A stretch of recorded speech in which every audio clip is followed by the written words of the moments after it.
Okay, this is problem number 46 of chapter 3, and we're asked to, enlarge an object. I've already drawn the original object here, so the points A, B, C, D, E. There's A, B, C, D, E, so I plotted them already.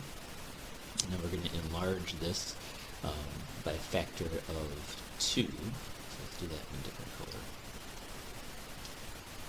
Okay, so we're going to enlarge it by a factor of 2. So basically, from the origin, then every distance would double. So instead of -3, -2, it would be -6, -4.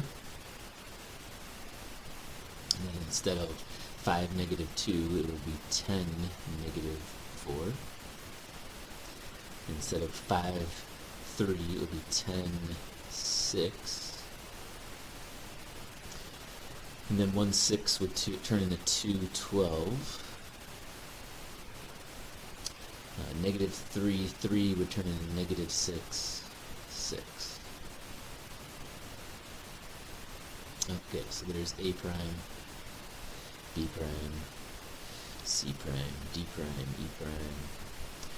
And we could connect the dots to make our enlarged figure. It should, be similar to the first, just every side is twice as long, which is going to help us out eventually in the next part or so when we go to find the new new perimeter and the new area. So it says find the area and perimeter of both figures. Well, let's find the area and perimeter of the smaller figure, and then we can use that to help us with the larger figure.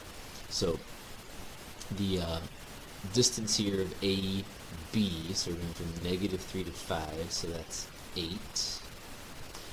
We're going here from -2 to 3, so that's a distance of 5, which means this is a distance of 5 over here. And then for these diagonals, we're going to use the Pythagorean theorem, because we can't just count along the diagonal. That doesn't work. So we're going to have to do the Pythagorean theorem.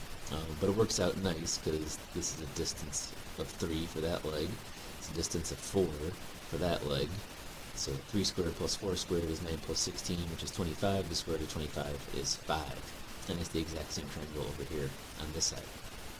So for the perimeter of the small, we have 5 plus 5 plus 5 plus 5 plus 8. So it's 5, 10, 15, 20 plus 8 is 28.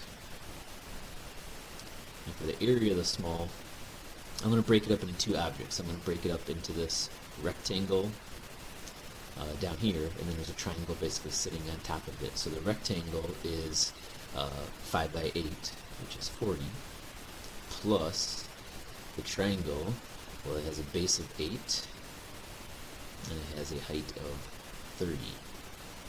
So the area of the small figure, so we have the rectangle, which is 40, 8 times 3 is 24, half of 24 is 12, and so 40 plus 12 is 52 units squared. So the perimeter of the small object is 28 units, the area of the small object is 52 units, and we're going to use this to find the area and the perimeter of the large object without even adding all of this stuff up or finding any of these lengths. Because I know that the perimeter ratio between the two objects is the same as the length ratio. So if the length ratio grew by a factor of 2, then the perimeter is going to grow by a factor of 2. So 2 times 28 is 56. And then the area is going to be, the area ratio is the square of the length ratio. So if the length is twice as big, then the area is just 4 times as big, so it's 4 times 52, which is 208 units squared. So by knowing the perimeter and area of the small object, we could find the perimeter and area of the large object without even having to find its values. Any questions or comments, please feel free to leave it.